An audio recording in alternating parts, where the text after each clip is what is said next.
This is the Krillcast. I'm Chris. And I'm Andrew. And if you're watching this, this is technically a premiere of a previously recorded episode. Yes. It may be claiming to be live. I don't know exactly how we're going to set this up yet, but it's not. So we probably will be in the chat discussing things with people, but we will not be answering audience questions as part of the video. If that makes sense. Sadly. Anyways, this is our printed and pressed for a brand new book that just came out less than 2 weeks ago. On the 18th. You got it on the 18th. So about 8 or 9 days, maybe 10 days before you've watched this. Or before this is out, I guess, whatever you want to call it. But the book is called The Fourth Turning is Here. And if you remember, we actually reviewed the previous book, which was from 1997, called The Fourth Turning. I'm actually going to pull up that video. Go watch that one too, because I think it'll be valuable for you if you're interested in the book, because there's going to be a lot of stuff that we may or may not talk about today because we already talked about it. But well, there'll be some, compare and contrast with what our takes were probably on that a little bit. So for sure. But what was the reason we wanted to do this book? Because it's brand new, and we had previously read the other one. It's because we really like the other one, and we're definitely in the fourth turning. So depending on when you start it, when you finish it, yeah. Yeah, I mean, okay, fine. If you are prior to 2033, according to this book, odds are you are in the fourth turning still. So let's just put that on the, we got about a decade. If people are still watching this a decade from now, color me impressed. All right. So this is our previous stream for anybody that wants to watch it. It is The Fourth Turning by William Strauss and Neil Howe. Yep. I've updated to include authors' names in the titles now. So those weren't there before, but they are there now. So if anybody's interested to go watch this first or after this, whichever. You have 2 hours of us discussing the timeline theories of Neil Howe and William Strauss. And hating on the silent generation, because why not? Yeah, you can see in the comment section here with this. Wait, where is the comment section? Somebody did not changed it to be. You have to click on something. Nope, it's down here. Apparently we can't see them, but anyways, there's 3 comments down here.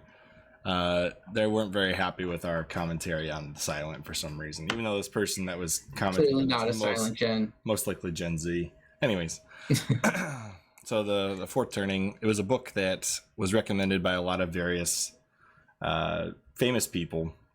And I mean, it gains popularity throughout time because it kind of makes predictions about further unraveling of. And it's a popular prediction book too. It's not like some obscure thing. I think one of the main things, and he goes into this a little bit in the beginning. He talks about it like he uses like a royal we. Something. Huh? You forgot something before we get into the book. This one is only written by Neil Howe. That's what I was getting ready to say. Oh, okay. I was going to say he gets into it right in the beginning. He talks about the use of the royal we when he talks about we did this, we did that. He gives a lot of credit to his buddy, his co-author of the previous book. Deceased co-author. Mr. William Strauss. Pour one out for this man. I think there was definitely a lack of back and forth when writing this book that clearly was there for the previous one. And I think that does kind of, it's to the detriment of the content. Okay, just to start this off, I agree that you can tell that he lacks that second opinion a little bit. The back and forth critical perspective. Because he's a lot more direct in this on certain things that there was a little bit more, I don't know. A little more reserved on certain aspects in the previous book, but at the same time more fleshed out. This book felt less formal. Yes, no, that's for sure. Less formal. I felt like if there is any type of political or cultural bias, it exists more in this book than in the previous one. And that's probably my main criticism of the way he writes. But he also gives you a heck of a lot more backstory on their theory. It's hard, though, Chris. You got to remember, too, that they're writing that in the era of Bill Clinton, Bush.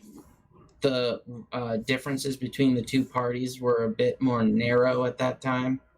That's true. Even Democrats were saying the era of big government is gone. Like that's a very different world than the world we currently live in with the divide here. So anyway, so as far as the backstory goes, obviously, if you want to get more information on these authors, their books, we did one other video, Fourth Turning by William Strauss and Neil Howe.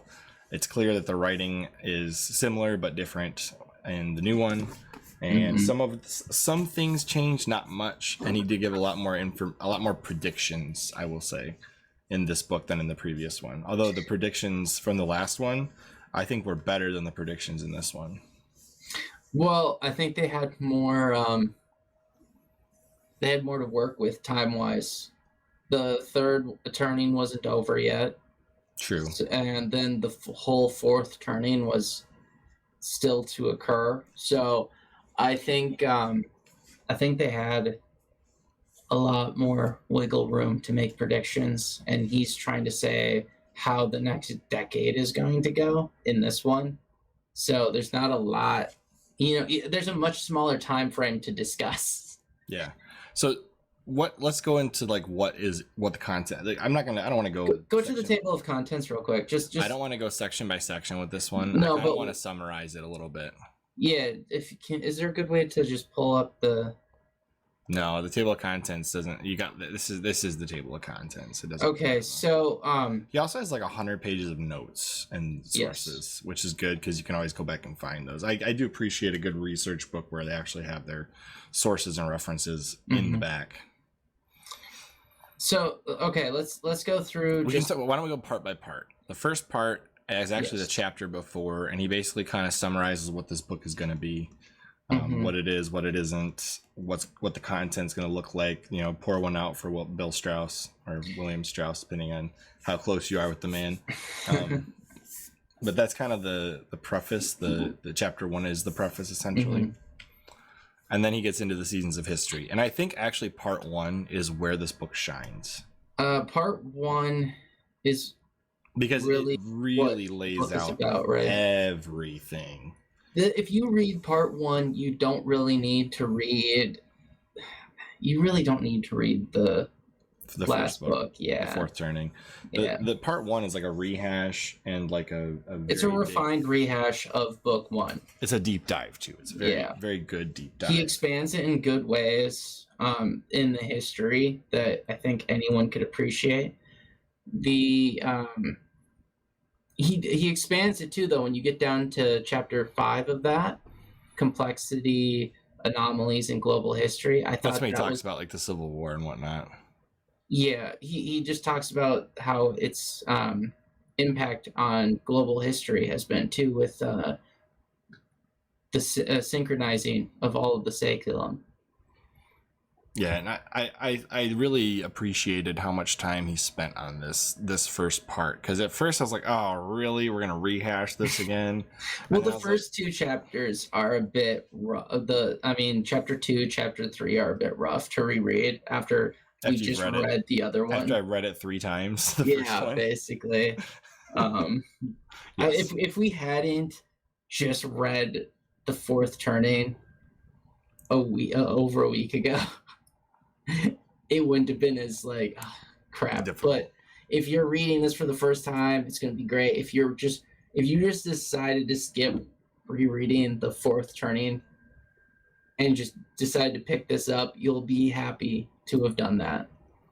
Now, I will say, but if you have not read The Fourth Turning, part 1 is a very strong opening to this book. It is. It's got a lot of information. But even if you have read The Fourth Turning, just not recently. Yeah. It's a very strong opening. It's been a little while since you read The Fourth Turning, yeah. Yes. Part 1 is, but we literally just reread it.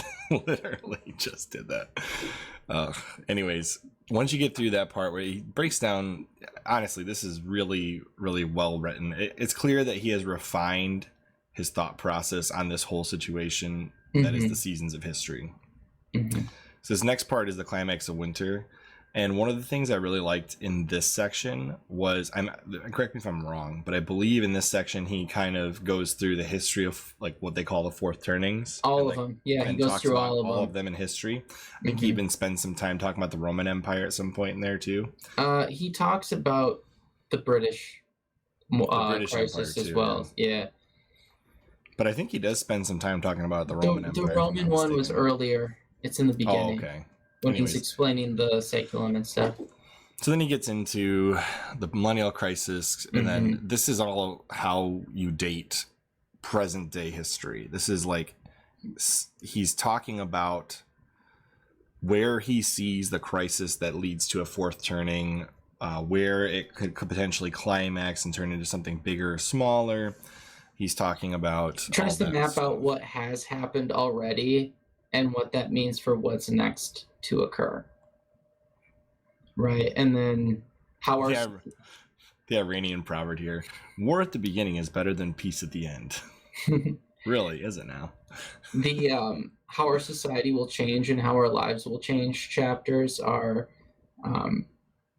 basically, he's just defining based on the past fourth turning crisis events how the general trends will go.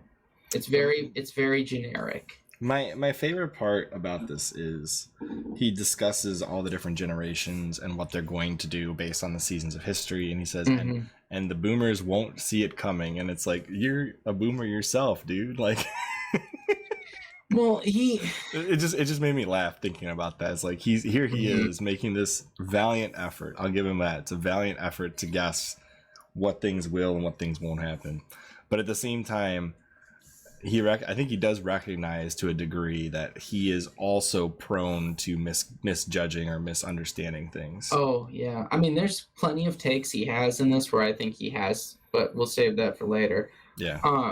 In this, though, it is very generic based on what he knows so far about each generation's typical behavior and what the mood shifts tend to be. So for millennials, he's just like, okay, we're going to really embrace merit and getting things done. And teamwork and all of that. There's a lot to do with like marriage and children and all that. He talks about how the economy has been really hurting millennials to the point where they're putting on hold all of these starting a family and having children life decisions.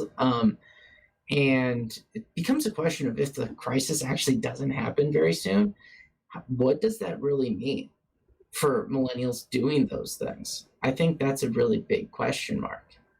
I also think the idea of moving into a global saeculum is very bizarre, because if anything, I would say, if anything, most of the global powers have gotten more nationalist populist over the years.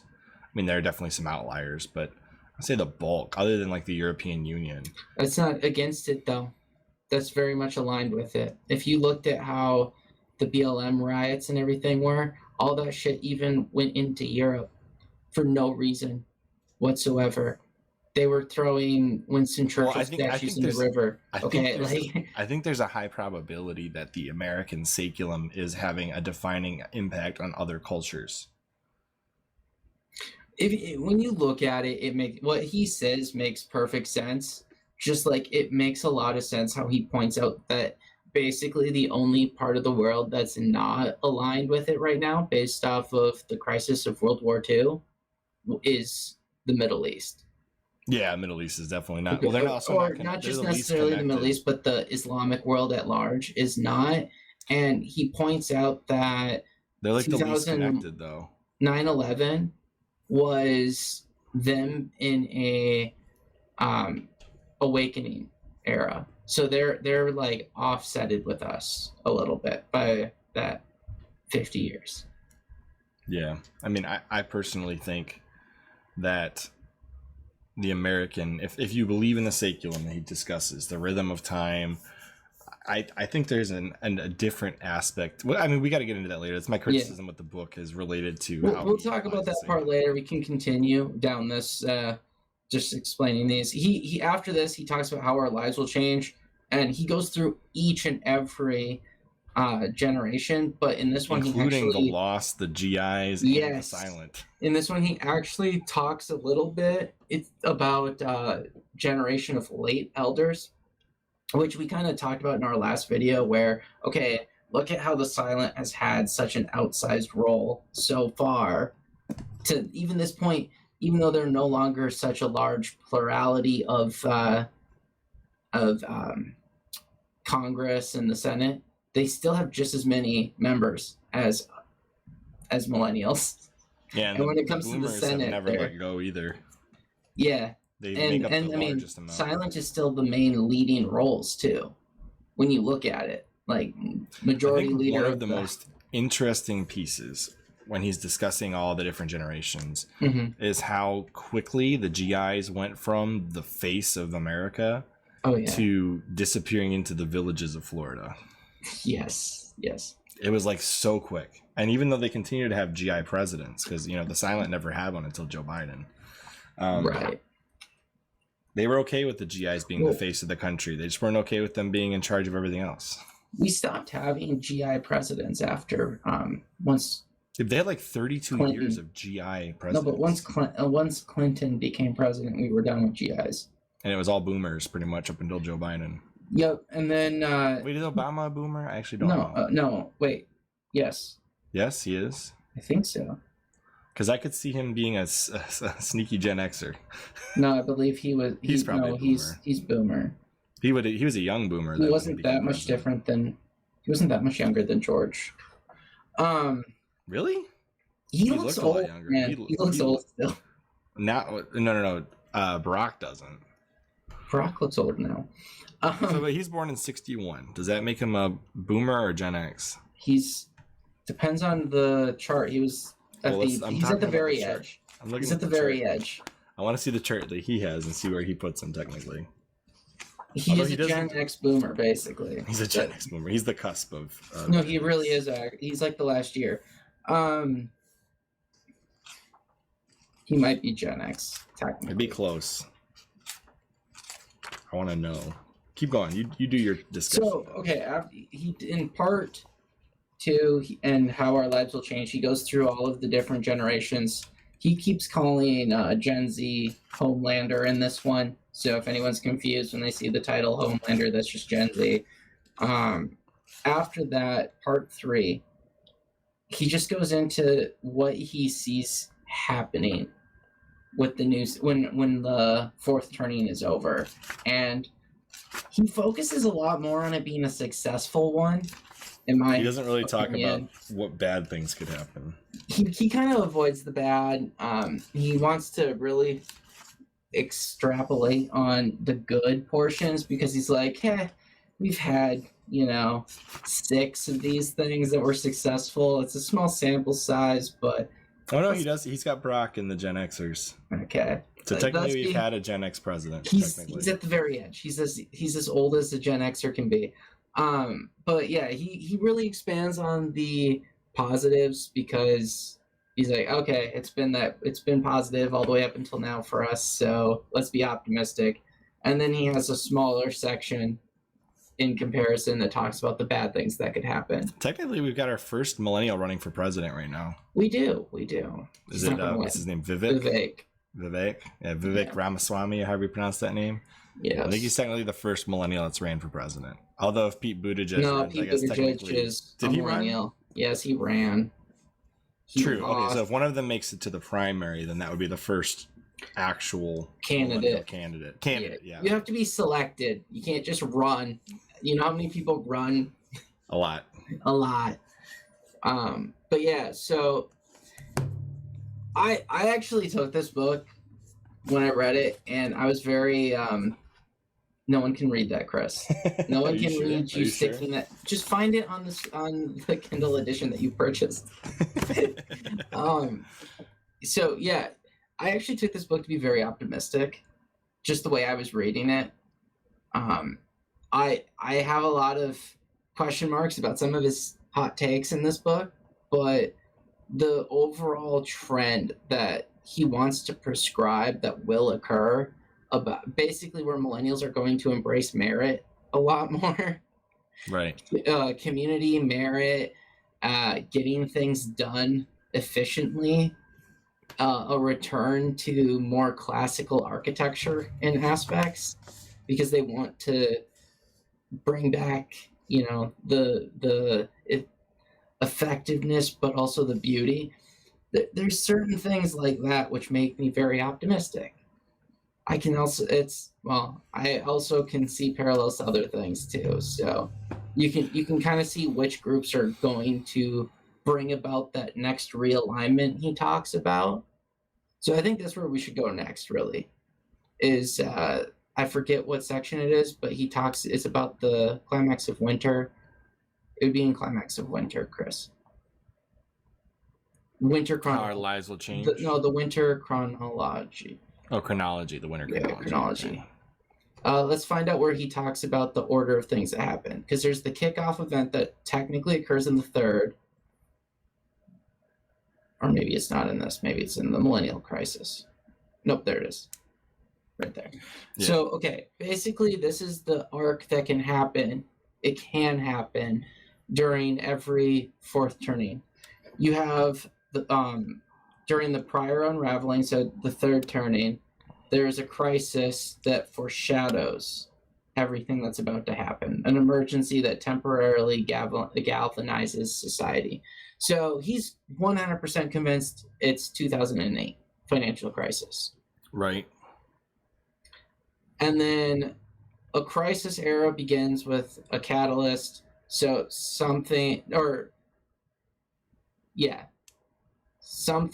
Well, wait, no. He says the 9/11 was his foreshadowing, I thought. You mean there was a serious realignment of the whole society after 9/11. Yeah, so it wasn't he was saying that I'm actually blanking out. Didn't he say that the crisis catalyst was actually 2008? Yeah, he says that the financial crisis was the global financial crisis, is what he calls it. Yeah. So I got that mixed up for a second there. The precursor was 9/11.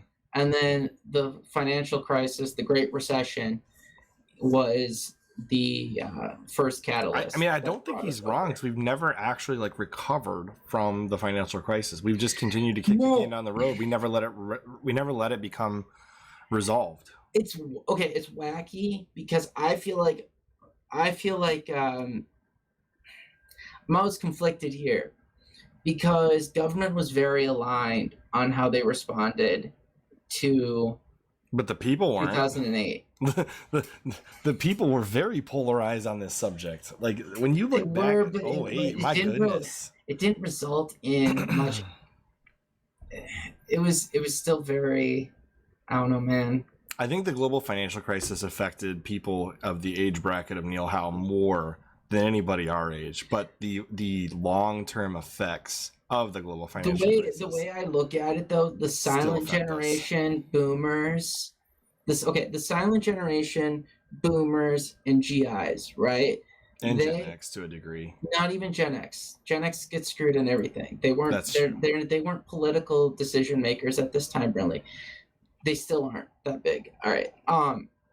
But the people who had actual political power at the time were so aligned and unified in their response to 2008 that it's hard to say that they didn't have a rally around each other moment. You know what I mean? Yeah. The public was kind of pissy.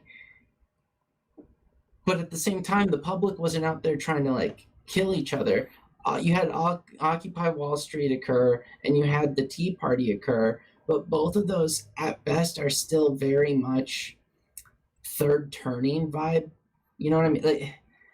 As far as protests go, they came off much more like. Listen though, okay, hear me out for a second.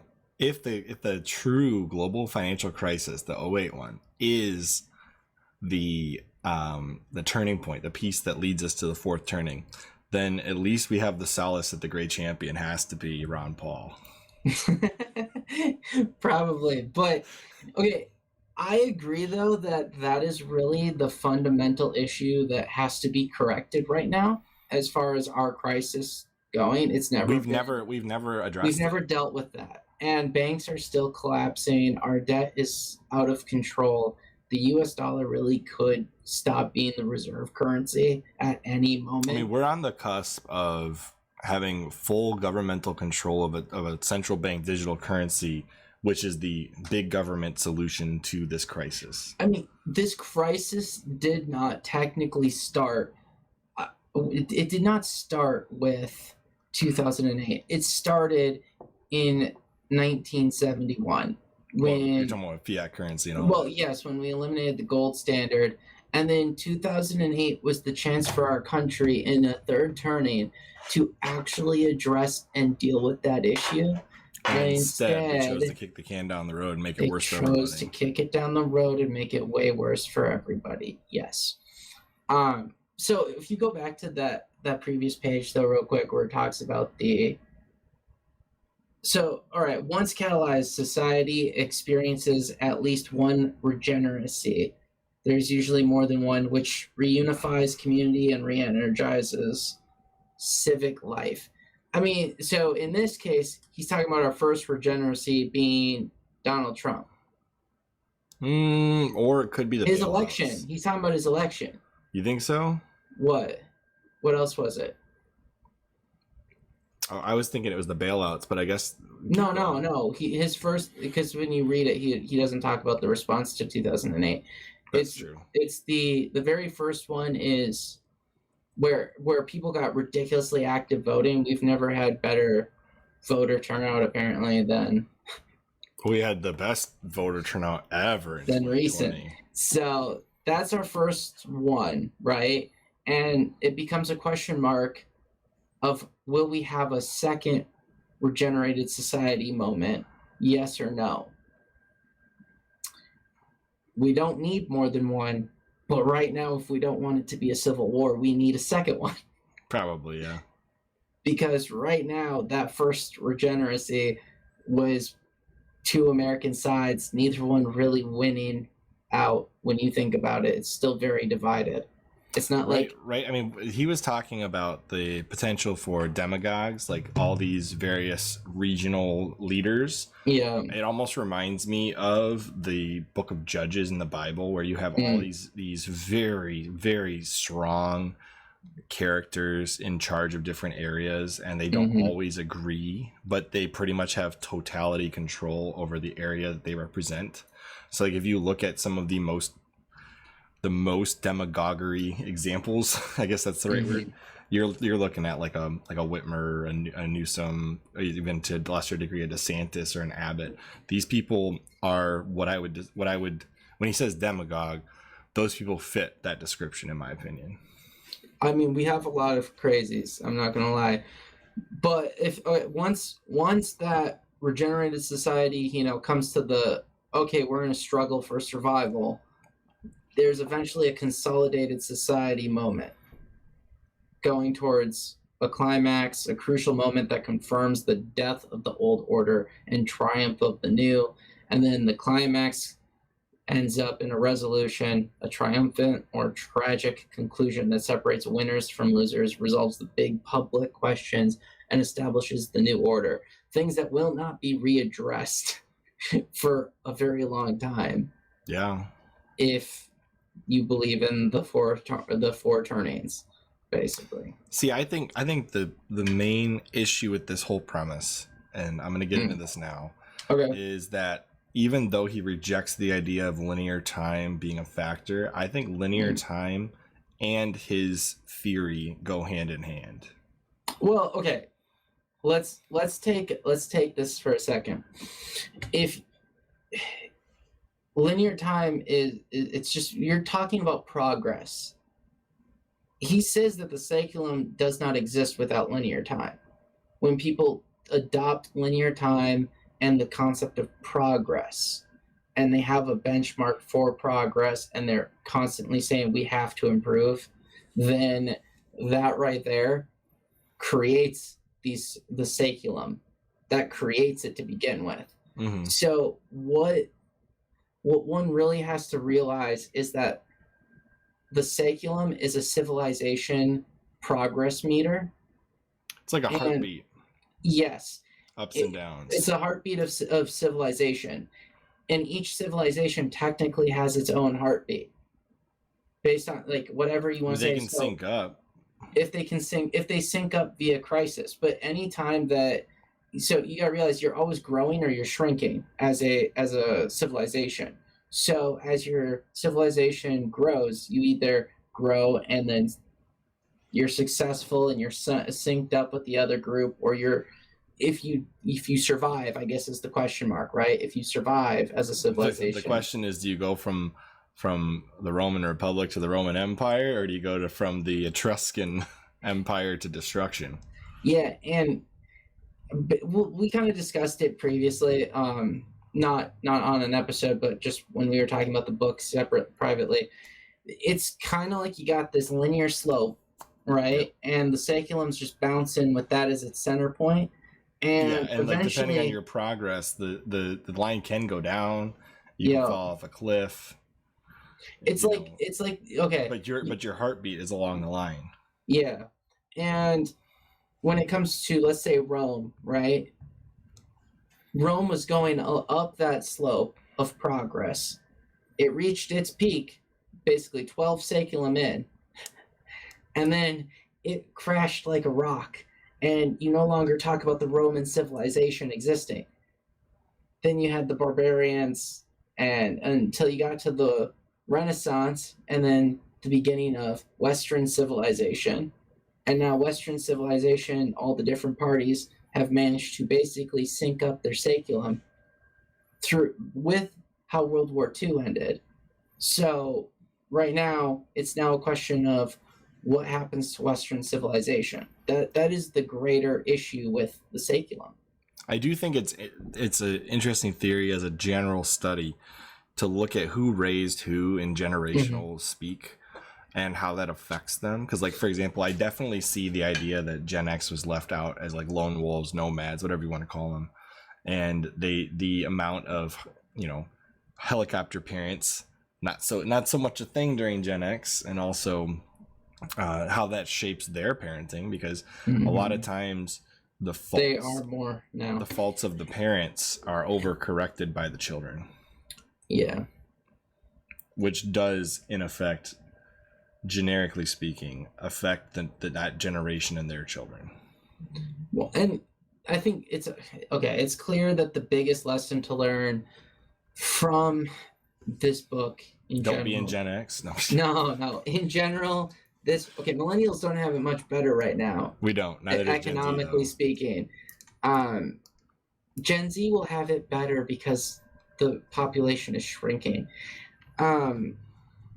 The biggest lesson to learn is that society is bound for a crisis the moment its composition no longer primarily remembers the last crisis. That's true. You no longer have the same relationship to the lessons learned. Yeah, I mean, the people that are alive today, the bulk of them had no experience with, or the experience they had was after World War II. Okay, like let's just look at it this way. You are a parent, Chris. Mm-hmm. Have your kids touched something that's too hot for them yet to touch?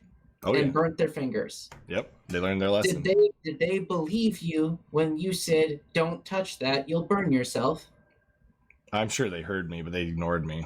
They ignored you because what had they not done? They had not burnt themselves. Yeah. So how are we any different as a collection of generations, right? It's you're only as experienced as the oldest people in your society. That's the theory. The oldest majority. The oldest majority, yeah. Yeah. The average age. You're only as experienced as the average age of your society. So if the average age of society is in their 50s, then half of society has no idea about World War II. Basically, yeah. So anyways, I will say the main thing that bothers me is that while yes, there's ebbs and flows to generational theory, the progress line is not always on the way up. Well, it's not. That's part of And it. I think though. that depending on how far down you go away from your linear timeline, the linear timeline starts to go logarithmic or potentially down. Well, I guess there's a question mark there, Chris, because theoretically, progress. What is your definition of progress? Because if you go off of technology and just quality of life, right? Theoretically, it's never been better. Theoretically. Like, as far as food security, as far as technology and communication, as far as health cures out there, procedures, that we're technically, it's never been better. Now, if you want to, I would say if you want to live a healthy life at your own house and never see another human being, this is the only age of society that you could ever do that in. Okay, I'll put it this way. I think there's always progress in the technology aspects of quality of life. It's never been better as far as that field goes. What you're talking about is culture. I think there's an ebb and flow aspect to the culture because it's always cycling from a peak of. Well, progress can halt though, Andrew. If society falls off a cliff, then you're not going to see progress from that society anymore. Well, okay, but I don't think we've ever, as long as you haven't had a terrible fourth turning outcome, right? As long as your civilization has survived its challenges, technology is always progressing upwards. It definitely can. No, it's always progressing upwards. By definition, it has to, Chris. Unless you lose technology, which you can only really lose in a fourth. I don't know, crisis. Man. Give me an example of how you lose technological advancement outside of a fourth turning level crisis. For example, I'll give you the best example of technology, the progress of technology being stunted by stupid things. Okay, no, you just said stunted. You said stunted. That is different because even though, you said nuclear. Even though nuclear has been stunted because we lost our influential GIs in power too soon because they were all about building them, and then boomers suck. All right. And silence sucks too. Because of those two, we no longer kept building. But guess what? We kept researching. Look at all of the next-gen nuclear reactors that companies are trying to bring to market. Well, that's just because good ideas don't ever die. Yeah, but the technology is even the technology that those companies are trying to bring to market right now have been experimented on and vetted for the past 50 years. None of those companies. Show me somebody building one. Okay, we have to wait until after the fourth turning is over for them to be built. I actually wouldn't be surprised if the crisis that we have to overcome is grid related. Oh yeah, no. Okay, there's a lot of things, Chris, that are going to cause this. I have a wide range of feelings about this, which makes me very optimistic. But that's what I'm saying. Technology is always advancing unless your civilization collapses like Rome. Yeah, Rome straight up collapsed. Okay, although the accomplishments of Rome are still, you can still see Roman roads. Some of the it's crazy how well that society. We just recently learned how they did their concrete. Yeah, that's crazy, isn't it? Which is amazing technology. Can we please get some roads that actually implement that tech? Well, look at that lighthouse of Alexandria. It should be impossible to have built that, and that stood for thousands of years. I know. So what you're they used lead as mortar. Dude, the thing that you're talking about though is culture, which makes you feel like we are regressing and not progressing. Oh, we've culturally regressed hardcore. Yeah, but that's because that's part of the saeculum. The saeculum itself is the cultural landscape of civilization a long time. So you're constantly oscillating between maximum societal trust and minimum pure bottom societal zero trust. Yes, you're constantly going back and forth because we might be real feel in the third turning, but actually in the fourth turning, kind of like the wind chill factor. Yeah. Okay. Think about this, Chris. Think about this. The whole cycle of civilization stuff, the weak men, strong men, that whole that's thing. literally what I'm talking about. Yeah, but you forget the other portion. There's another one, and that's where there's the immigration concept of it as well, where everyone wants to come to your country when it's succeeding and prosperous and wealthy. They're coming there for the money. They're not coming there for the values. That's true. They're coming there for the economic success, and it eventually waters down the cultural aspects of the society, the values that created the wealth and success to begin with, which means you need a new crisis to realign everyone's values and unite the team to see if it can overcome it. If society overcomes it, you redevelop your values, you realign your values. It's now a homogenous values society, which is how you build a civilization that is prosperous and wealthy. That's what it is, right? So it's interesting because we have not stopped the immigration train at all. That's a good point. I mean, obviously there are some less successful countries than ours. I mean, that exists. That's for sure. I'll say this. Okay, I think we're at a point now where we can start getting into a little bit of his claims in this book or his hot takes that are a little crazy. He's talking about like there's been a decline in immigration. And well, maybe he means a decline in talent coming over with immigration. I don't know, man. All I know is there is no he's talking about as though Gen Z is not heavily percentage-wise immigrant. I also thought these studies that was really funny. He's like, each of the following phrases have hit highest ever usage rates as of 2019: right-wing, left-wing, radical, racism, authoritarian, repression, inequality, cover-up, populist. I've never heard cover-up used, honestly. Angry. You've never heard cover-up? Not in like online or anything. I mean, I've heard fake news and all this other stuff. Although I'm surprised fake news didn't make this list. It says shame, conflict, politics, and next civil war. Also, it says the word fascist is the highest use since 1946 because nobody knows what the definition even means, but that's okay. Well, I mean, he's saying highest use since whenever, you know? Yeah, so, oppression since 1868. Anyway, but I think it's. I think a lot of these words through overusage have lost meaning. Yeah, no, they have. But what it's kind of like when you expose yourself to like consistent violent movies, you stop like seeing violence. Desensitized. But yeah, Chris, his hot take about lack of immigration, like we've cut down on immigration. Maybe we've had a desire to cut down on immigration. We haven't actually done it yet. Our country has not stopped. Look at how many people are coming across the border daily. Texas is overrun with illegal immigrants right now along that border. I don't see where. Okay, look at how many refugees have been resettled here just since the Syrian civil war.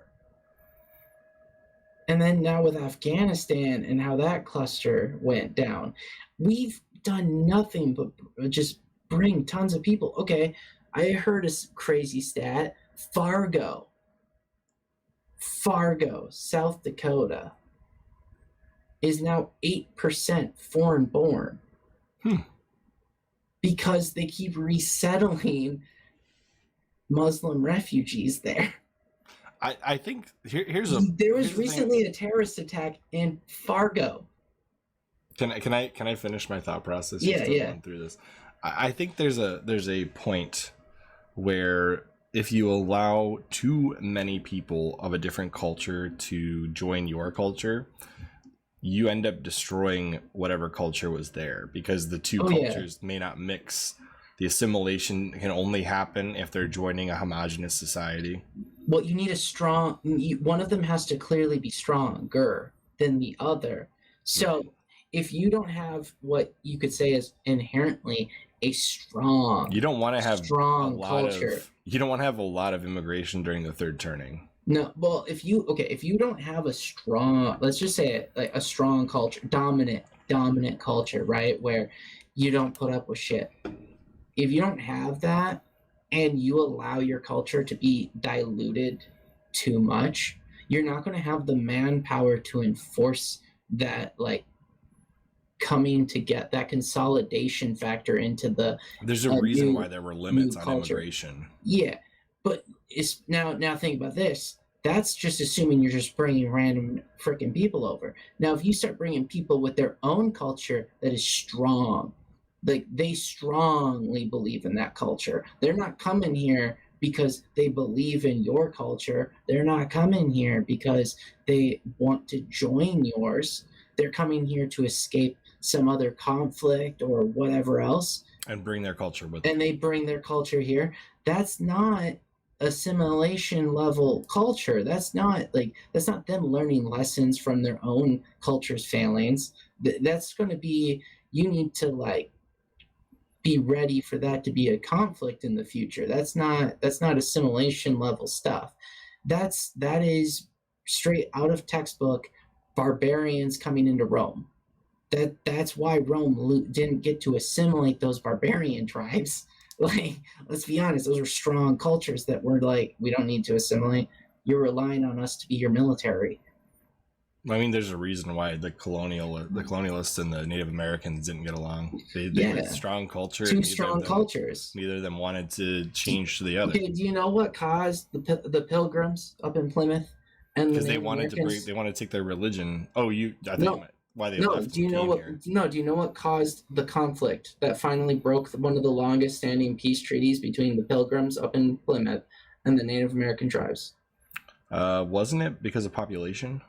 No, it was because too many Native Americans were converting to Christianity. Yeah, that's true. And as a result of that, there was pressure on the chief of that group of tribes to stop the torture techniques associated with executions.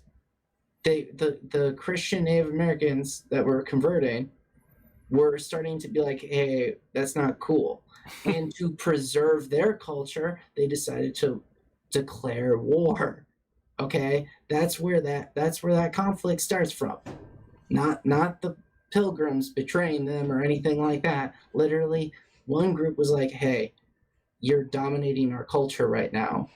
And we don't like it. And we don't like it, yes. So we either have to declare war to preserve our culture by showing that it's the stronger culture, or we're done, right? That's the type of world that you end up in down that road. Why and that's really why the Civil War talk has gone up over the period of the last couple of years, because you do have a very strong faction in the left and a very strong faction in the right, neither of which will agree on a solution as of right now. And the climax it's possible it could be some form of a civil war. Yeah, and it's possible. I just have to say, though, I think it's a huge miss in this book. He does not talk about immigration as if it's like still a crisis at all. I think that it's valid that it could be a crisis, but I think the problem is that it's overshadowed by the right versus left. It is. I'm just saying that it has been. And it's a wedge issue that nobody seems to be able to solve. Yeah, but I guess my point is, it's not necessarily that it is the crisis on its own. It's just the fact that it's a huge contributor to the outcome. Is going to be it could be very different than you think it is. It could be. It certainly could be. It's a form of conflict that makes it much harder to consolidate the culture around one exact value system. The funny thing is a lot of first generation illegal immigrants who eventually gain citizenship, because how else would they vote? But they start out voting one way, and then the next generation is already voting different. It's kind of funny when you look at it, because it's like it's interesting. It kind of proves the generational thing. Honestly, it's like when your parents get over here, they vote one way, and the kids of those parents end up voting a different way. Right. There was another one that was kind of odd in this. He took it as a positive. I don't know if I would take it as a positive. He's talking about the number of extended families now in America growing, like kids living, like young adults living with their parents, aka millennials still living with their parents, and I don't know where he gets that to be a positive trend. I think generational living can be a good thing if it's by choice and it that's what works I'm out saying. for everybody. That's what I'm saying. He's acting as if it's by choice, and I think where he lives, there's a lot more well-off people, and he probably sees that as a positive. Maybe he's in a bubble on that, because I don't know of anyone who is doing that where they're like. I actually think you might have misread this though, because I saw it as there's a lot of boomers moving in with their millennial children and becoming like the caretakers of the kids at home. Because I actually have anecdotal experience with that. People doing that, because I've seen a lot of people where the boomer parent, especially after the spouse dies, moves in with the kids and helps out with the kids. So I read it differently, but because I think in the way I read it, because he's talking about at other times millennials having a harder time with economics and not being able to go start their own homes yet. There's like two sides of that coin. I think half of millennials are struggling with finances, and the other half of millennials are doing okay. Yeah, but I guess my point is, I think right now, based just anecdotally off of what I'm aware of, there are more millennials living at home with their parents than boomer parents living with their millennial children. Well, maybe we just need to look back at the GIs. How many GIs were living with their parents because of the Great Depression and then went off to fight wars and got houses when they came back? Well, that's kind of his point later on in this, is that for millennials are at this crossroads right now where they're kind of getting to an awkward age where if the crisis doesn't happen and change the economic landscape for millennials, they're waiting because they're overall more responsible about starting families. I also think it's interesting he didn't shift the bounds of Gen X and instead decided to extend millennials, because I actually feel like Gen X might have been a longer generation than he gave credit to it. I don't know. I think because I feel like a lot of values of the Gen X family fit me better than the millennial. Well, okay. If he was to extend it, it would only be so far into the 80s. That's true. And you got to remember, if you're first wave millennial, you're going to align more with the Gen Xers inherently by being first wave, because it's a gradient. It's a gradient. So the most millennial is going to be whoever's in the middle. Yeah. Right. That's peak millennials, right? You're not much older than me, Chris. I don't know what you're talking about. I don't remember what your birth year is, to be honest. Anyway, I can say quite comfortably, though, that if there is a crisis, I'm going to be on the higher end of this spectrum. But yeah, the way it's going, though, it's a very awkward age bracket right now for millennials. And it's interesting because he's saying he can't even define when Gen Z starts yet. No, he can't. Well, that's because you're the youngest people to experience the crisis. Yeah. Affects when he ends his age bracket. Right. So it's an awkward one. Did you see? I actually don't think this is where he lost me on the generational theory, is because I really think that the ups and downs will exist no matter what, regardless of a generational consistency. Like, for example, the Civil War still happened. I think it was just a shorter up and down. Yeah. Rather than a generational thing.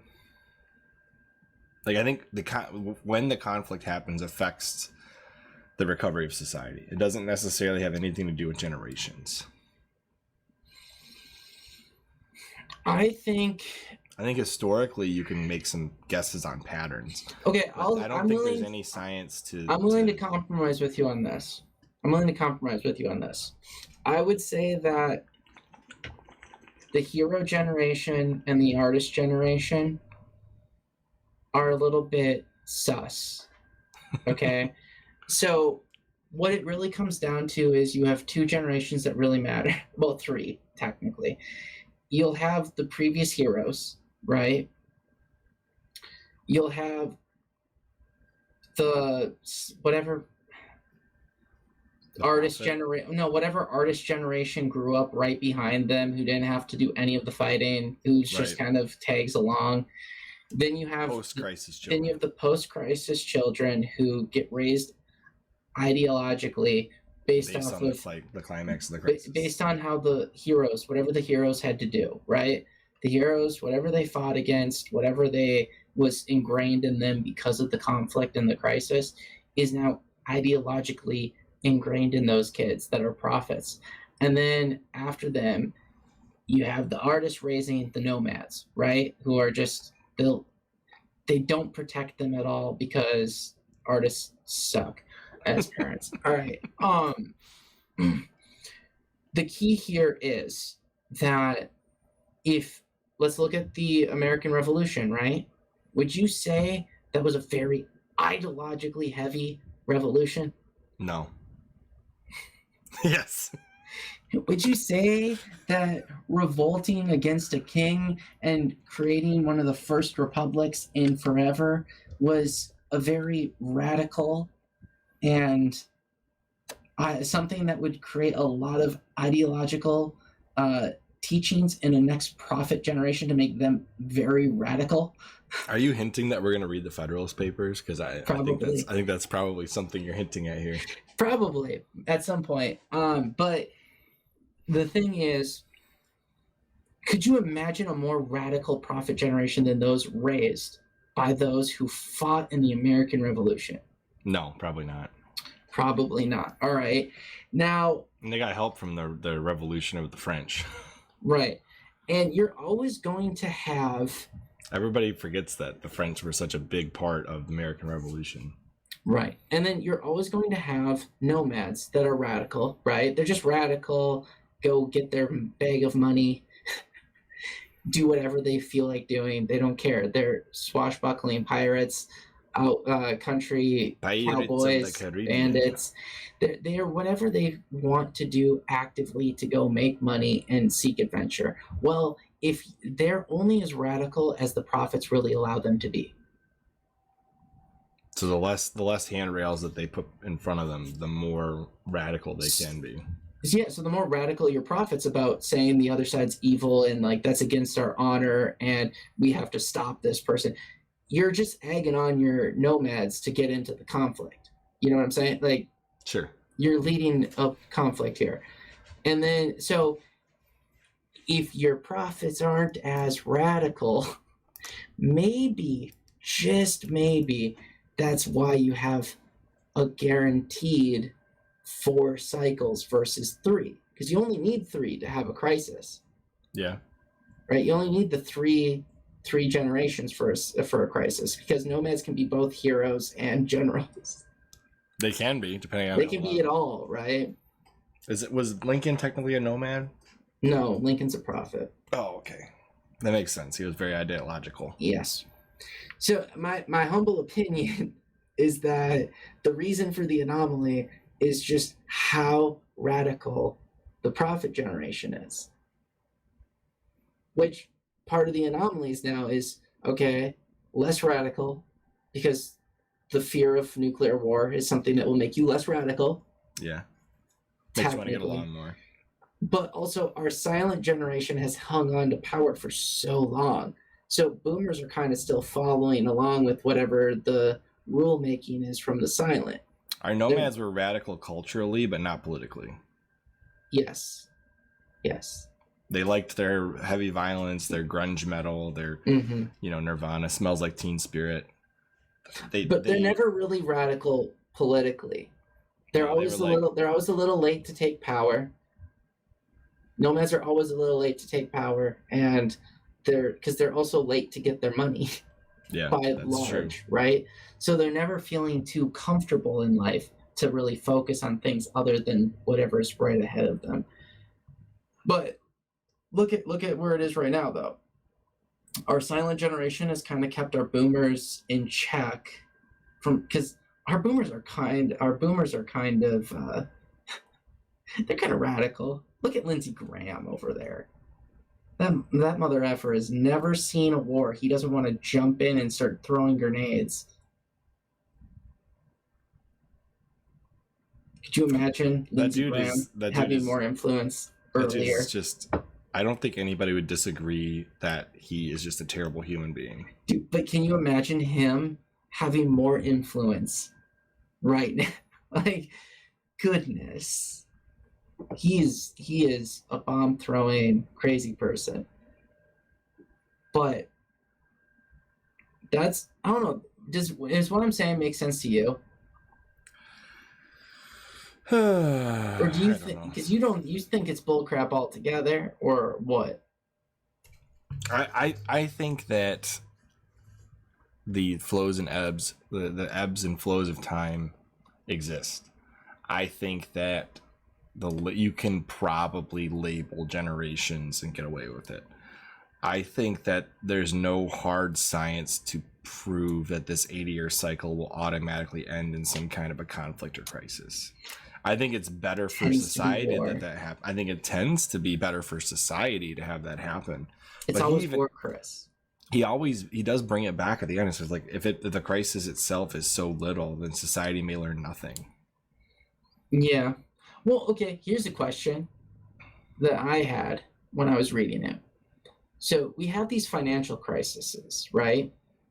And they've only gotten worse and more frequent the more we've done to try to control the economy.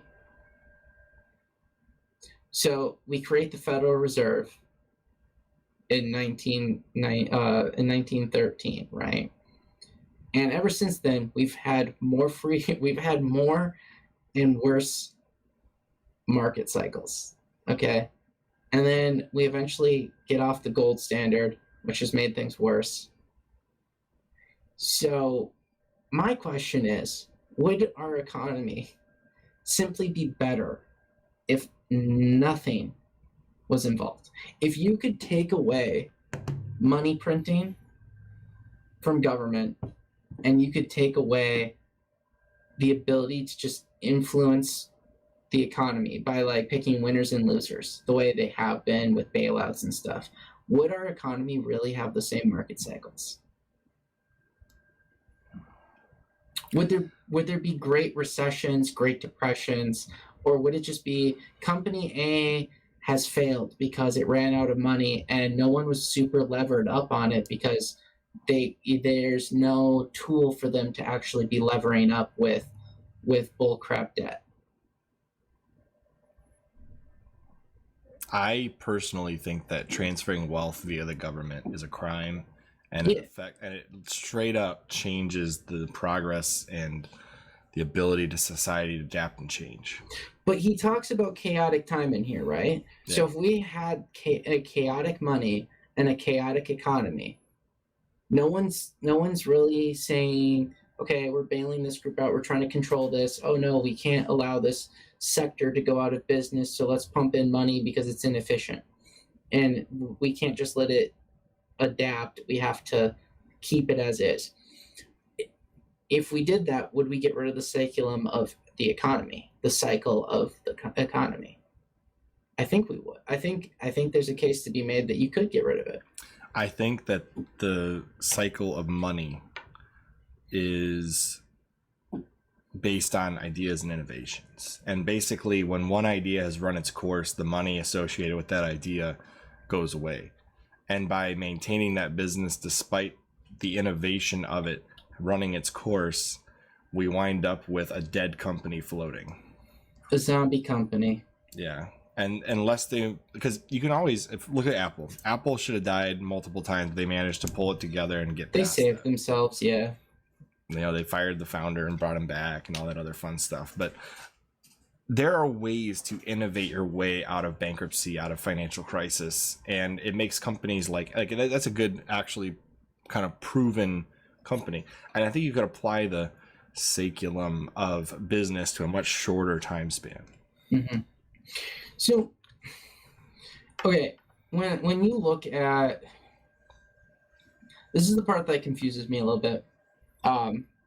It doesn't confuse me, but it's one of those things where I'll give him credit that generationally we all like media that's similar to a previous generation of media. Obviously we're going to have another terrible economic crisis again. You have to, or else the economy will crash.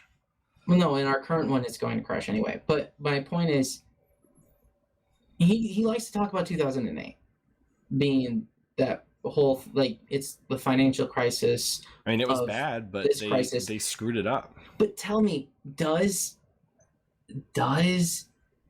2008 really come off as bad as the Great Depression, or is it more? It could have been. But does it? Yeah, but given the response to it, does it not come off more like the recessions of World War I era, around after World War I that he talks about? Because that's when he's talking about the past crises, right? He brings up recessions in World War I where, we recovered. Well, our stock market recovered very well. And when we're talking about the recession and when he's looking back, it's all about the stock market. That's all that the older generation really cared about anyway, because of their retirement funds and index funds and all of that. He talks about government bonds a lot too. Yeah, 2008 though is much more like that than the Great Depression. We didn't have 5-10 years of just nonstop terrible economy, right? We had a rally. The stock market came back without any other crisis aspects being involved. Whereas with the Great Depression, it was constantly going under. They couldn't keep it going. They couldn't get it to go up no matter what they did, pumping money in.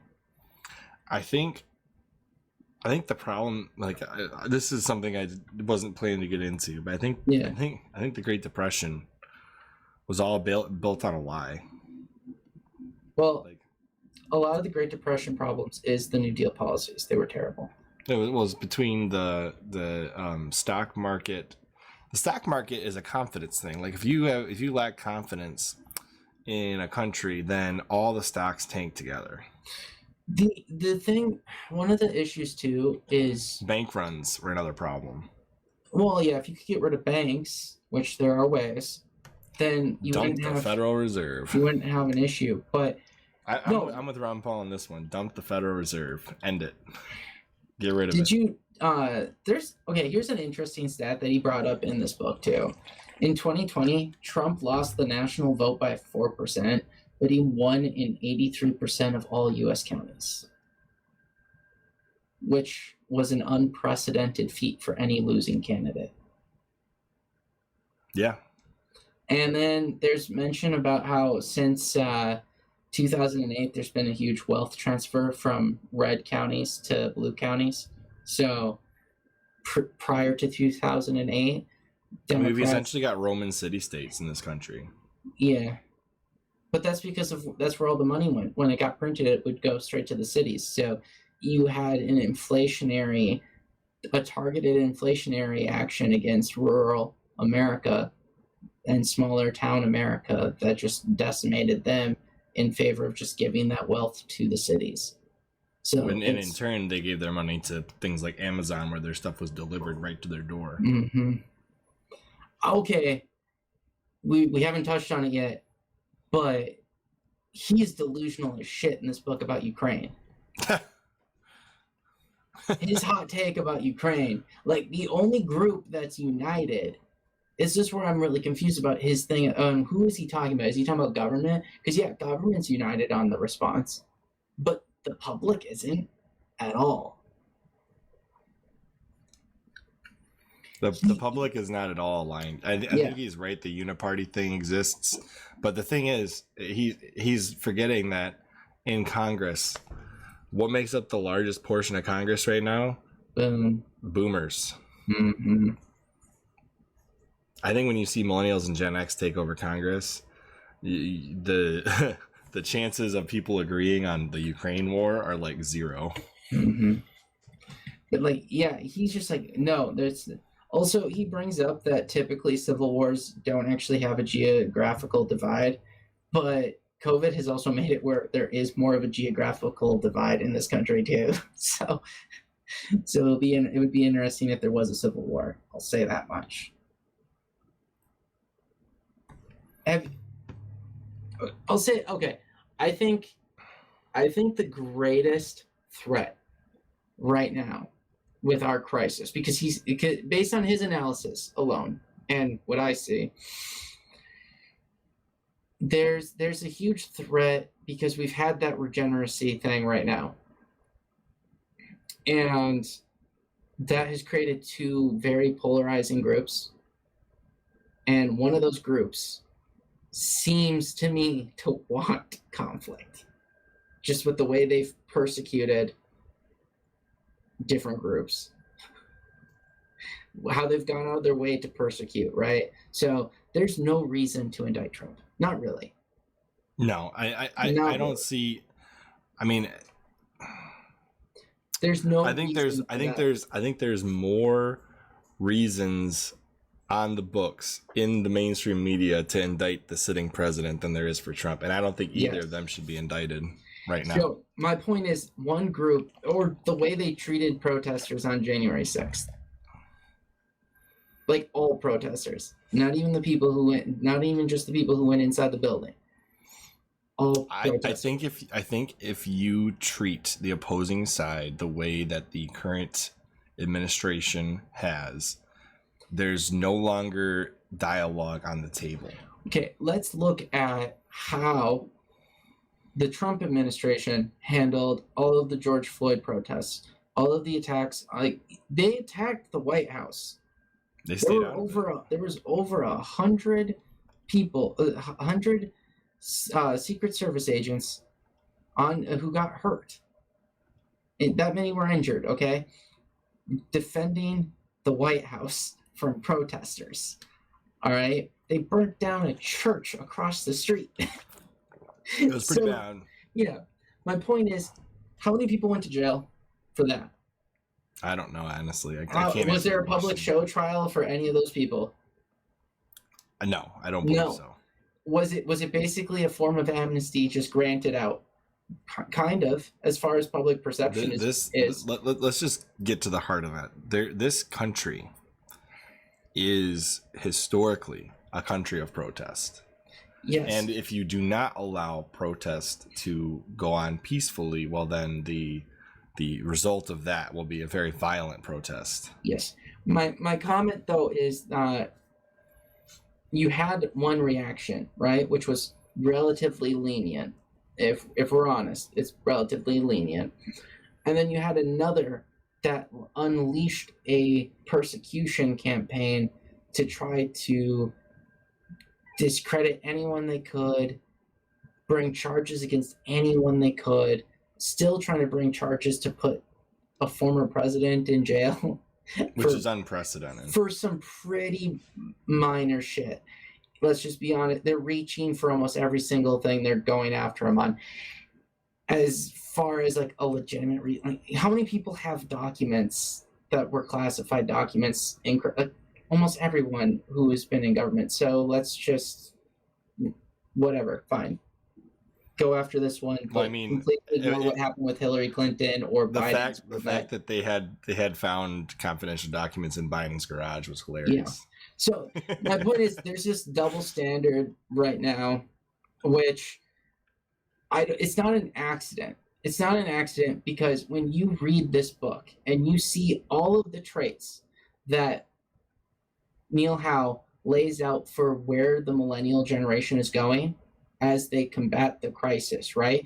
Being community-driven, seeking a merit-based society, seeking to be as efficient as possible and getting things done and accomplished. Where is our government efficient? Where has the narrative? The crisis might be millennials taking the government back. Yeah, where has through voting? I'm not saying go. Well, yeah, no. I have some more hot takes on this. Okay, but where's the efficiency? Where's the merit? Do you hear the current party in charge talking about merit ever, or is it all about identity and collecting stamps? Okay. Oh, we got this person, stamp. Oh, we got this person, check that box, check that box.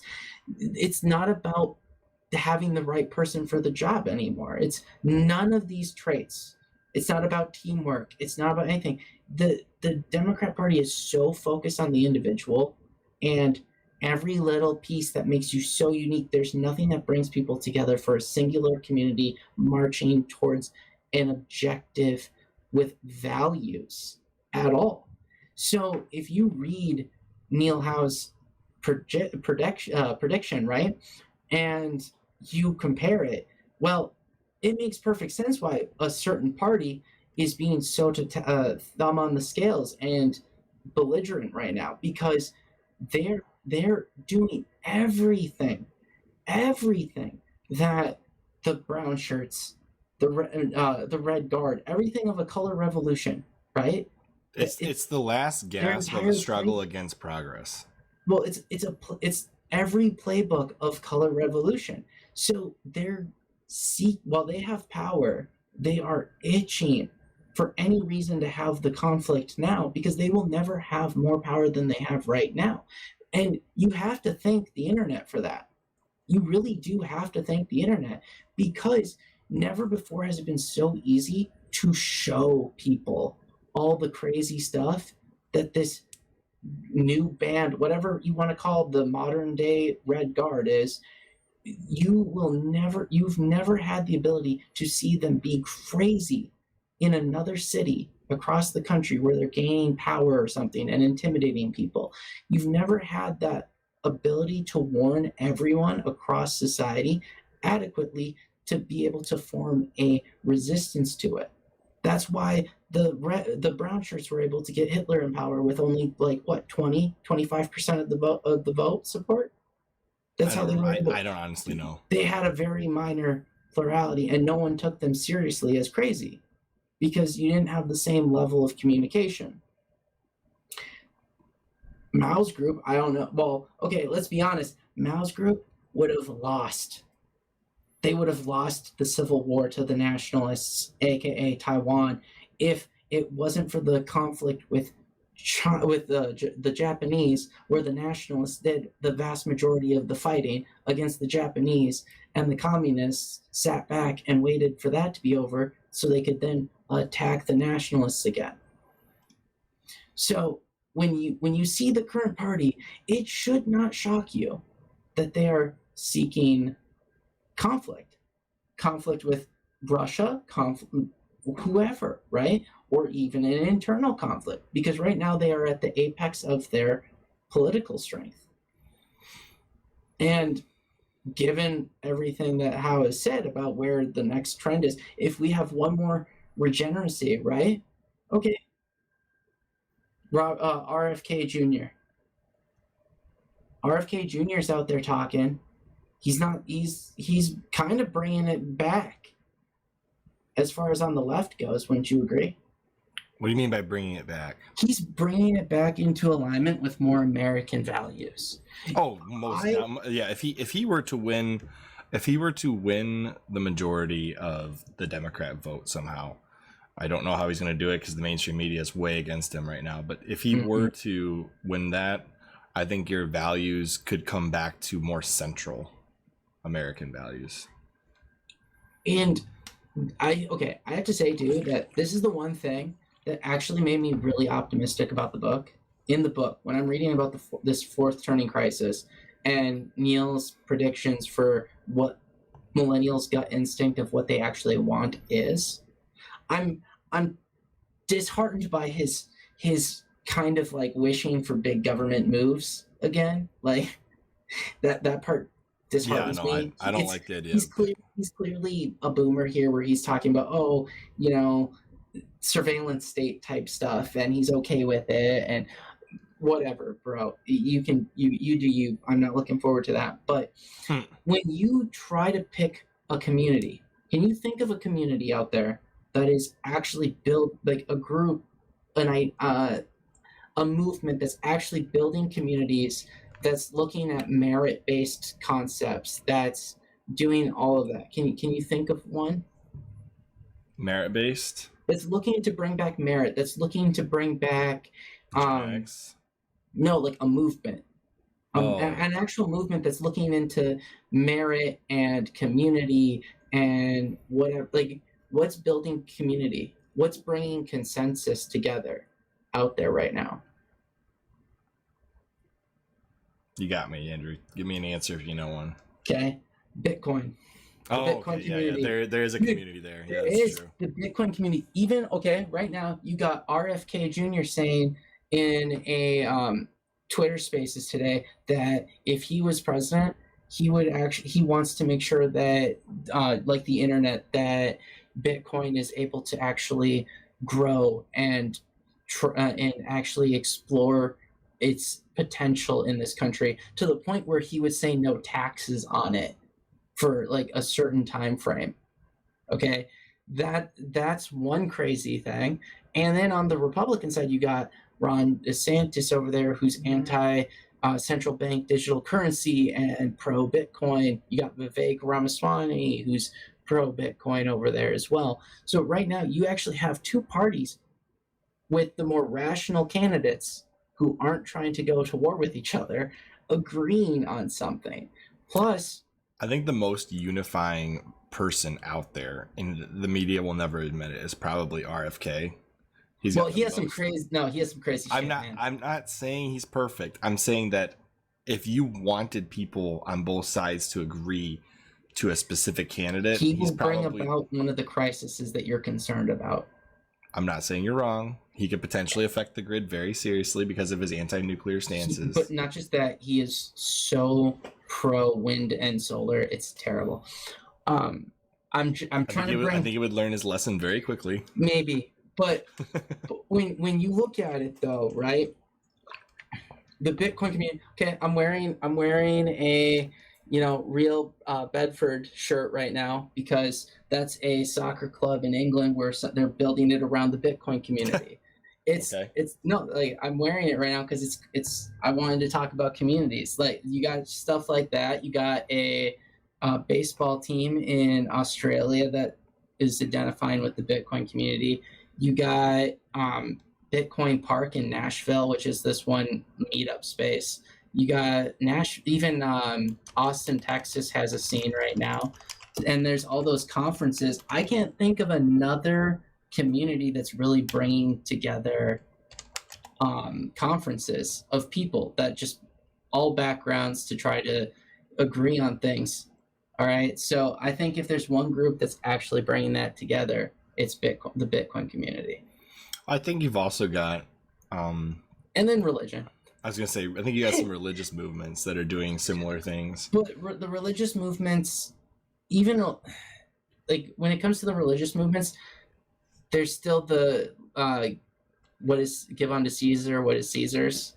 Yeah. So you need a movement outside of that to wrap up the other aspects, You can't do it with just, unless the country is based on a religion, then it's one thing. But generally speaking, I agree with you on that. Well, here's one thing too, just to bring up Bitcoin again. I like doing that. Okay. Think about this. He's talking. There needs to be a transfer of wealth. He talks heavily about how there's going to need to be a transfer of wealth from all the old people. How are you going to get that transfer of wealth in the most efficient way possible? What would be better than adopting a hard money solution and something that young people are adopting way faster than old people, something that Gen Xers and their desire to take risky bets, okay, and be on the frontier of new movements. What other thing besides Bitcoin is naturally attracting Gen Xers and millennials, and at the same time scaring away the silent and boomers that need to lose out on the next financial system? Are you getting into Social Security, or are you talking about Bitcoin? It's all of it, man. It's all of it. Because if you switch from the dollar to Bitcoin, who cares about Social Security? Who cares? They're getting worthless dollars. You've left the dollar behind. That's my point. It's like, what transfers wealth better than changing the medium of exchange completely and utterly? A whole new monetary system. I wonder if they would they would use, like, because if you're going to go to a digital currency, then you got to have a digital gold, which would be Bitcoin. But at the same time, you could still have a gold standard for physical cash. You could do a combination system. That way you're not withheld to one specific value, one denomination. This is the thing. This is the revolutionary movement during the financial crisis, right? It's how will the boomers and the other old folks, the remaining clinger on silence, how will they keep... Just call them Klingons. Clinger-ons, holdouts for death. How will they convince Gen X and millennials who know they will benefit not at all from Social Security or all of this bailout money? How do they expect to convince them to stay in the dollar if there is an alternative? Right. So that by default, there's going to be a movement that defunds Social Security, that defunds all of those social programs that don't benefit Gen X or millennials. I would tend to agree. And you're incentivized to leave the dollar system for Bitcoin the second you recognize that. So if there's a bad enough economic crisis, I can't think of anything else, man. I understand what you're saying. I think that the financial crises have to culminate with something. And if it's Bitcoin, well, then Andrew, you've set your bets correctly. And if it's not, then you'll still have Bitcoin. Okay, I'll say this. The most optimistic take you could have right now is that our crisis will be a financial crisis. No, it will be a financial revolution and a political revolution in the sense of who wins elections going forward. Because do you really see a war going well? Not with our current makeup of our culture, no. Right. So unless there's a good regeneracy, I mean, if we don't go to war, I don't know. Okay, here's one of those things. War with China right now, 1,000 times worse than it needed to be, because we gave up on our own principles and outsourced our own economic prosperity to them.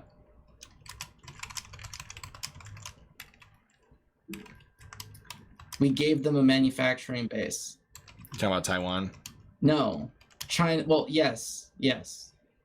Taiwan, the issue of Taiwan, and if there's going to be a conflict over it. But think about the fact that if we had not helped them uplift themselves economically through our ability to just allow them to, enter the World Trade Organization and have a competitive advantage with super cheap labor and take our outsourced factories, which we allowed to just go to China, would the CCP not be facing a collapse very similar to the Soviet Union right now?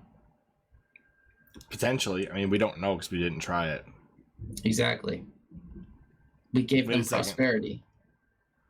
He did. I forgot he had Oppenheimer in here. Yeah. I don't know, Chris. What do you think the crisis will be? If you had to guess at this rate. I think there might be a crisis of... I think the crisis is globalization. It's a pretty lame outcome, though.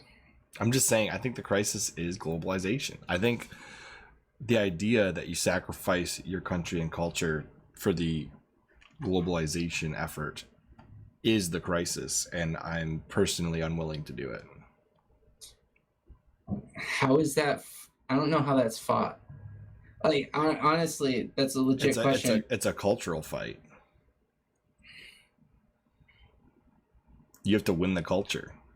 I mean, yeah. I think the culture wars is the crisis, and we have to win. If the culture wars are the crisis, it would align with the fact that gender differences, right? The gap between gender roles has despite millennials apparently favoring gender roles by more than previous generations.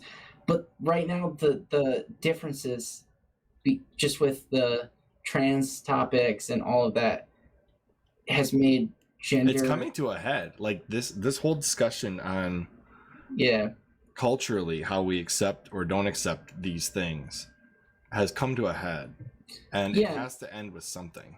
I think it's part of it.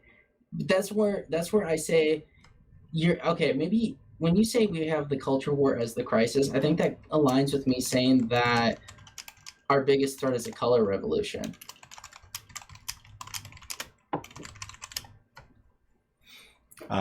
But that's my personal opinion. Unless we actually go to war, then that could be the crisis. But I think right now the culture war is the war, and it has to be won.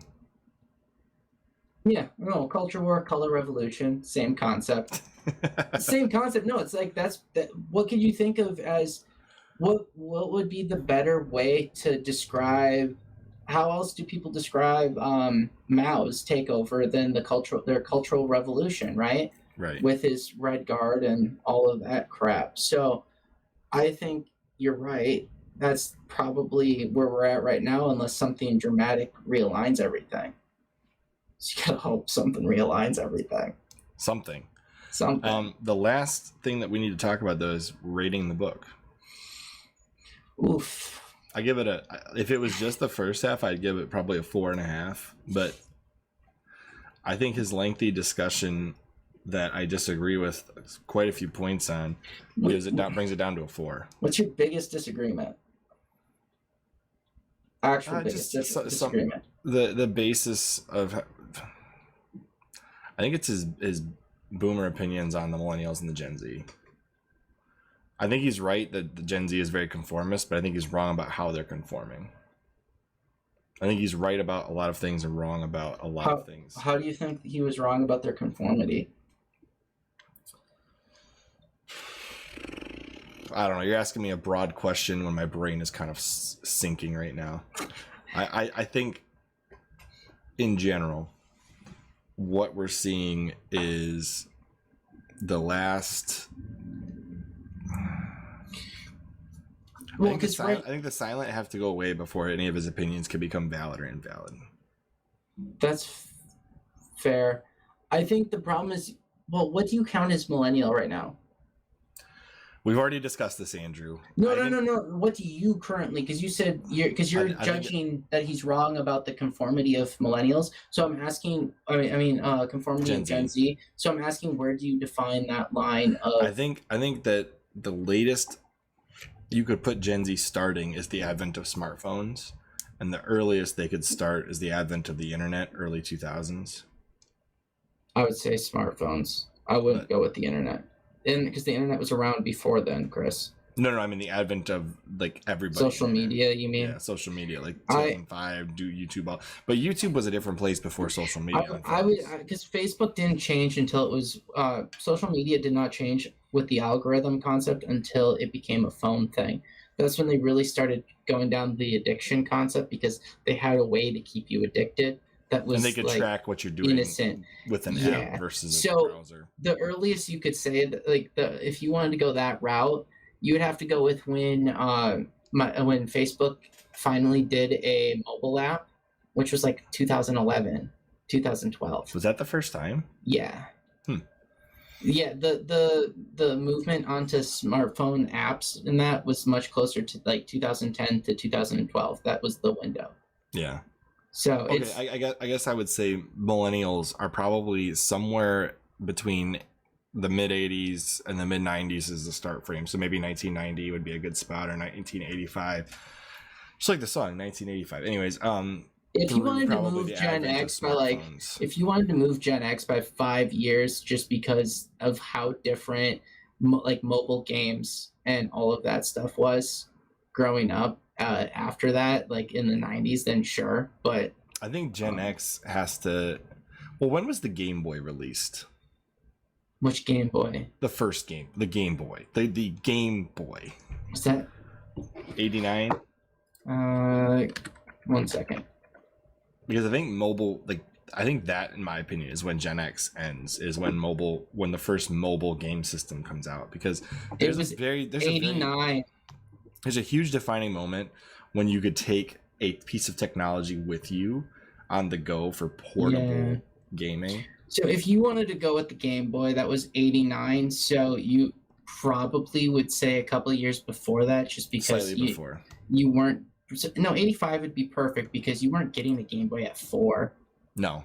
So, just like if you were to go a little bit before that, it's about right as far as because the Game Boy changed the way the social convention of kids playing. Because now, instead of always having to go out and do like kid sports or like skating or this and that, now people had a portable form of entertainment, and then the next revolution in social interactions would be the smartphone. That would, if you were to say that Gen X went to 84, right? Around 84, 85. Because that puts it about a 25-year. Then you start making 25-year cycles for every generation at that point. I would kind of agree with that. Because that would, if you added 25 years to that, that would then bring you to 2010, which is when the smartphone, everything, everywhere, social media started to. That doesn't take you to 2010. That takes you to. Yeah, you're right. No, 2010. You're right. I can do math, Chris. I misjudged. Anyways, that's my opinion, and I don't want to delve too deep into that, but I would say the millennial generation pretty much ends around the smartphone. Okay, so if we said that, then Gen Z is only like 13. Yeah. Right now. Because I think the bleeding edge, the youngest millennials, oldest Gen Zers are your TikTok kids and those kinds of things, and that still is like, I think that's still kind of millennial. No, it's still millennial, man.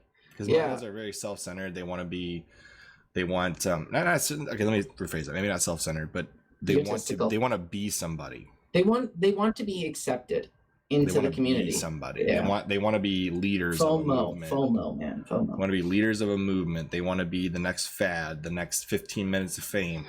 The hero in them wants the approval and of their older counterparts. You want to be recognized by Gen X. You want to be recognized by the boomers. Okay, so does that when we say that Gen Z right now would at the oldest be about 13? Does that change who you're thinking about for not being conformist? That's my question mark. Yeah, a little bit. Because that does not change who I viewed as conformist at all. Because when I saw young teenagers during the pandemic, they were all very masked, like even without any adults around. Yeah, so that's probably true. I took them as very compliant during the pandemic. And I'm over here, it's like, this is stupid. So it's like, where's the rebellion? I don't see shit. So well, Gen X and millennials are the last rebellious of the generations for this cycle, according to Neil Howe's book. I'm a little disappointed. Well, I'm a little disappointed that he doesn't expand on. He obviously doesn't care about this because he doesn't care about technology at all. At all. He doesn't think it has any impact. But I'm very disappointed in the fact that he doesn't go into the impact of social media or medications.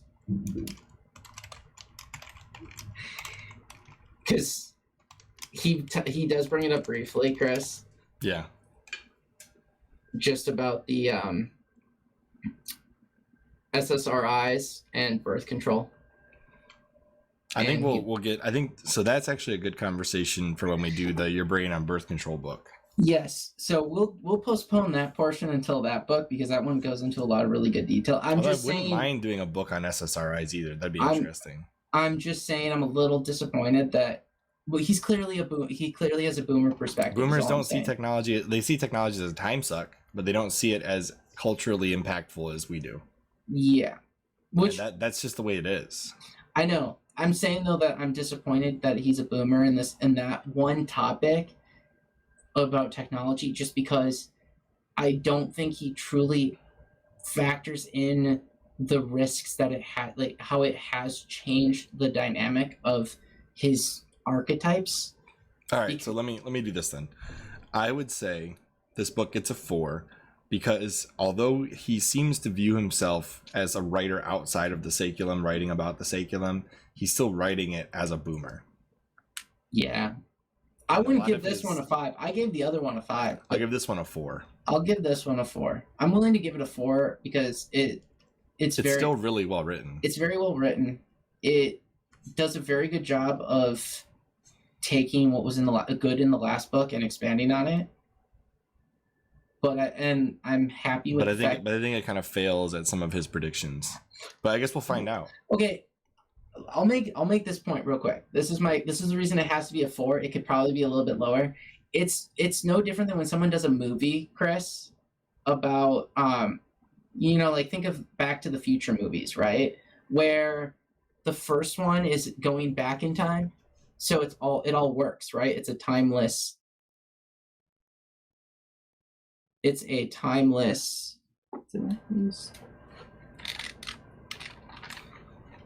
I was messing with you. Oh, okay. I was saying, wow, Chris.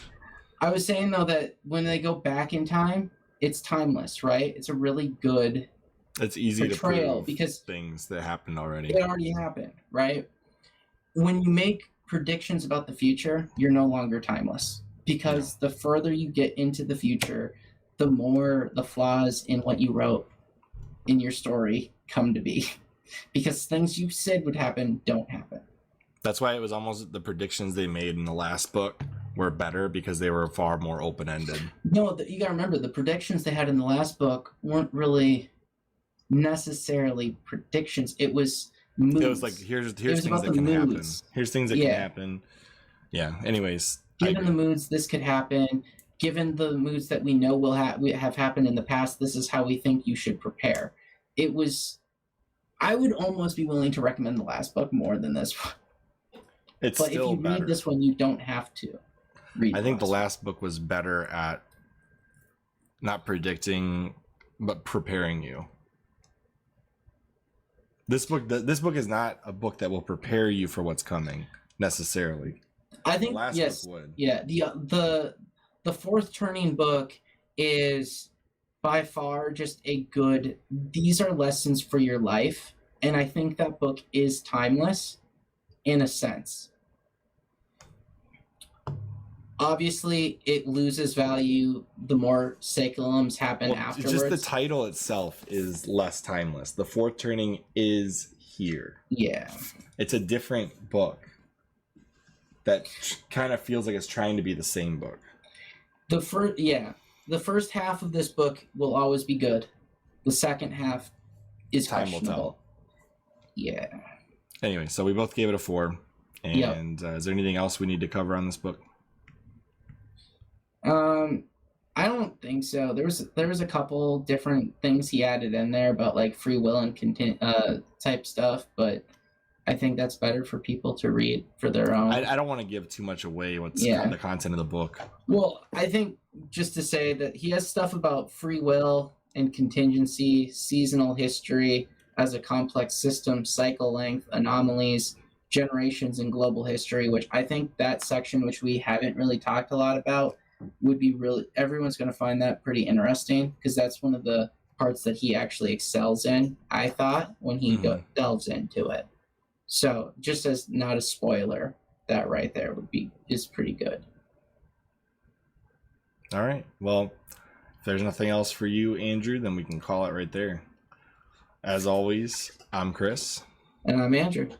And next week on The Printed Impressed, we'll be discussing a book called Return of the Gods. Yeah. Yep. Yeah, I had to double check in my mind which one was next. Yeah. That'll be an interesting, probably removed from YouTube video. Probably. So we'll see you on the next. Printed Impressed, Curlcast, whatever you want to call it. Bye, guys. Bye, guys.